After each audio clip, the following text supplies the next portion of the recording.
Hi, welcome once again to M5's English language learning program, Let's Speak English. I'm Gav Duncan and I'm here on your TV screen to help you learn English. Now, are you sitting comfortably? Yes? Good. And are you ready for today's lesson? Yes? Good. Okay, well let's learn English together. And hello again, people. Welcome to the afternoon. Yes, it's PM, not AM. It's afternoon, post-meridium, not before noon, ante-meridium. Alrighty. So we know the form, don't we? We know that we're going to see multiple choice, and we also know that we're going to try and fill in the gaps between Madonna's front teeth. Yes, there will be gap fill exercises too.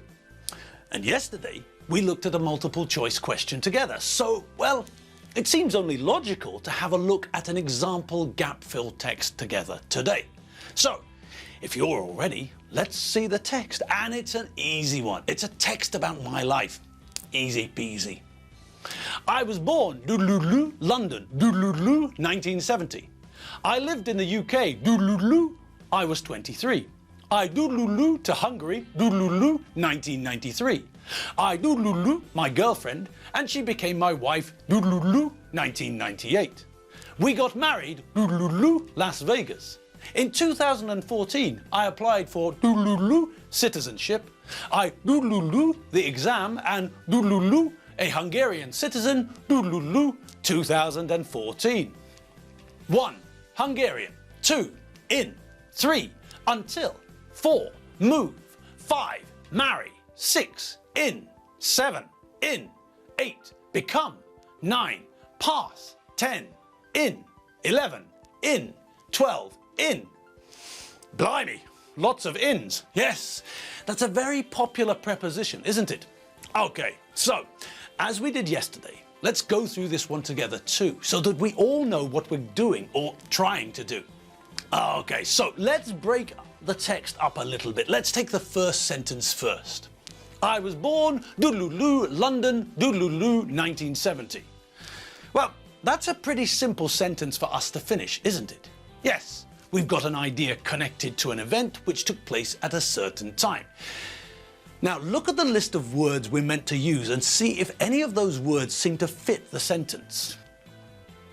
Well, I'm pretty sure that the adjective Hungarian isn't the right word for either of the first two gaps. I was born Hungarian in London. Well, that could be a good sentence. I don't have a problem with the grammar in the sentence, but this is me, Gav Duncan, that we're talking about, and you know that my parents are Scottish. So that means that although this sentence could be a sentence about many people, think about the writer Tibor Fischer. He was born in the UK, but both his parents are Hungarian, so we could possibly argue that he was born Hungarian. Even if he doesn't speak Hungarian, his DNA is closer to your DNA than mine, I suppose. Anyway, even if that sentence sort of works from a grammar point of view, it doesn't work from a logic point of view. You know that I am Scottish and Hungarian now, but then, when I was born to Scottish parents in the UK, I could only be Scottish. So, that means that Hungarian isn't the answer. Okay, now, look at that first sentence and tell me what you see. What do we need to put into that first gap to make a sentence which makes sense? Think about it. What type of words do we normally see before geographical locations? Where do you live? Doodaloo, Hungary. Doodaloo, Budapest. Doodaloo, Székesfehérvár. Doodaloo, Győr. What type of word are we looking for? Yes, that's right. We need a preposition, don't we? Yes, and what type of preposition do we need? Do we need a preposition of time? No. A preposition of movement then? No. A preposition of place? Aha. Yes. The first gap that we have to fill requires a preposition of place, doesn't it? We're talking about where I was born, in which city I was born. Just as we tell people that we live in Hungary, in Budapest, in Hódmezővásárhely, in Győr, we need the preposition of place in. I was born in London. One down, several more to go. Okay, so the first gap has been filled. I was born in London, and on we go. What about the second gap? Well, what comes after the gap? 1970.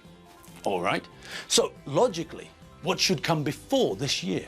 Yes, that's right. It's another preposition, isn't it? Yes. And which preposition of time do we use with centuries, decades, years, months and seasons? On, at, under, no, no and no. We use on when we're talking about days and dates. I'll see you on Monday. I'm flying to Barcelona on the 15th. All right. So it's not on. What about at? Nope. It's not at either, is it? We use at when we're talking about clock times, don't we? There's a good film on tonight at 8:30. I get up at 6:30 a.m. Okay, what about under? Don't be silly, don't be daft. Under isn't a preposition of time, is it? No, under is a preposition, true, but it's a preposition of place and movement, isn't it? It was raining, so I stopped under a tree. The cat ran under the table. So, which preposition is it that we need? Yes, eureka! It's a year, so we need in. I was born in London in 1970. Bingo! I was born in London in 1970. Brilliant, but there's no time for us to rest on our laurels. What's next? Right, well, let's have a look at the next sentence. I lived in the UK, doodaloo, I was 23. All right. Well, there's another preposition of place there. We can see it, but that doesn't really help us now, does it? No, still, there it is. All right, so we can see that we're talking about something which is in the past, can't we? Yes, in this sentence, I'm using the past simple tense. I live is the present simple. I lived, adding D to the end of the regular verb which ends in E, makes the past simple form. I lived, you lived, he lived, etc., etc. So what do you think? When? Well, it might work, but it doesn't sound very normal, does it? I lived in the UK when I was 23. There must be something better than that, surely. We know when I was born, don't we? Yes, 1970.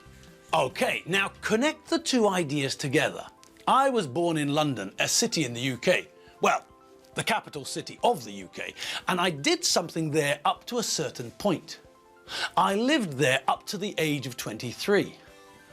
It's until, isn't it? Yes. We're using the adverb until to talk about how long something happened, aren't we? We know that I was born in the UK, and now we're saying how long this state extended. This state, the state of me living in the UK, lasted until I was 23. Good. Let's see those first two sentences.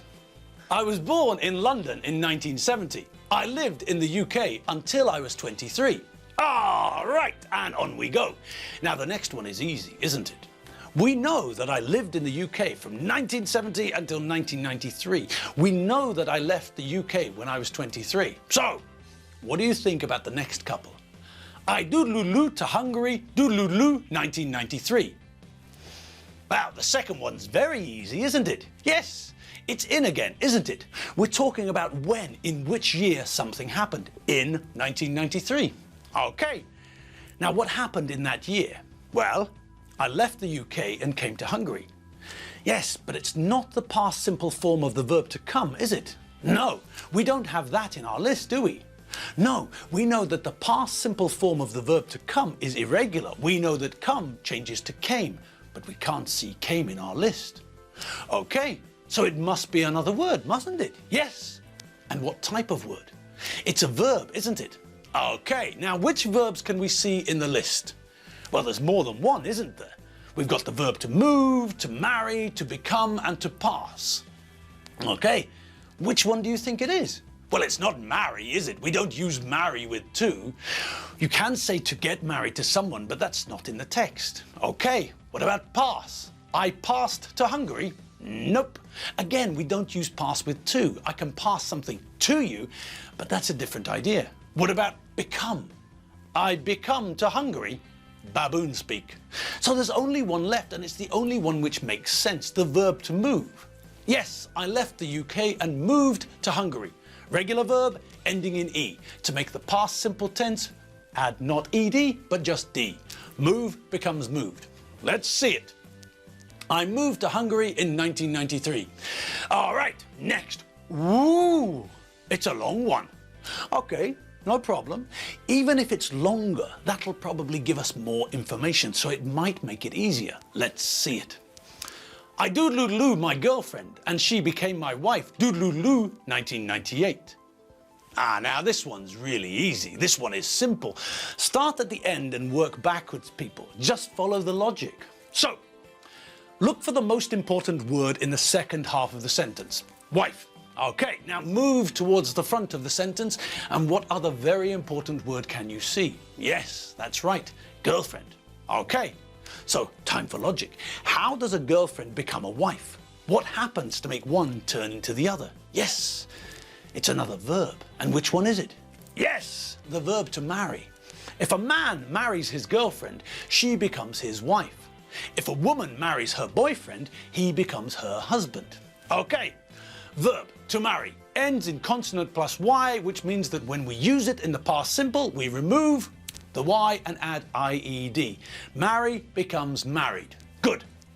And what about the next one? The one towards the end of the sentence. Easy. It's in front of a year. What's the answer? In. Good. Let's see it. I married my girlfriend and she became my wife in 1998. And have you noticed something? Yes, that's right. The more we do, the easier the exercise becomes. We started out with 12 possible answers, and now we only have 5 left. Brill! Next. We got married, doodloo, Las Vegas. Oh, come on now. You're making me laugh. This is so simple a baboon could do it. Where did we get married? Location, location, location, in Las Vegas. We got married in Las Vegas. Next! Okay, a longer sentence again. Let's see it. In 2014, I applied for doodloo citizenship. Well, it's not in, is it? No, but come on. It's not hard, is it? No! Look at that last word, citizenship. Which is the only word we can use with this word? Yes, that's right.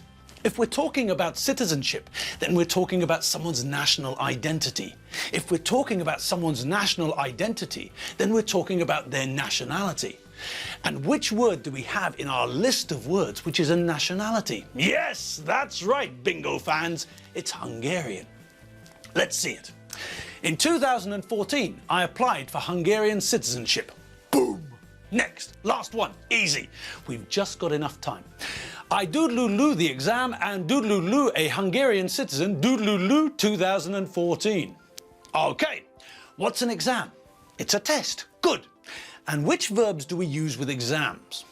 Well, a teacher can set an exam, but we're not talking about teachers. So, well, we can sit an exam or we can take an exam. They mean the same thing. But what about when we're talking about results? Well, we either pass or fail, don't we? If we pass, we succeed. Yes. If we fail, we don't succeed. No. One way happy, the other way sad. And here it's happy. So, here we need the verb to pass. Also in our list, there's no fail. Pass, regular. Add ed to the end to get the past simple form. Passed. I passed the exam. Good. Next. Well, logically, what happened next? I applied for Hungarian citizenship and I had to take a test to make sure that I was good enough to join you all. So, after I passed the test, after my successful exam, what happened? Yes, that's right, I became a Hungarian citizen. Verb to become, irregular, become, becomes, became in the past simple. And the very last one? Well, it's another simple one, isn't it? It's the preposition of time, in 2014.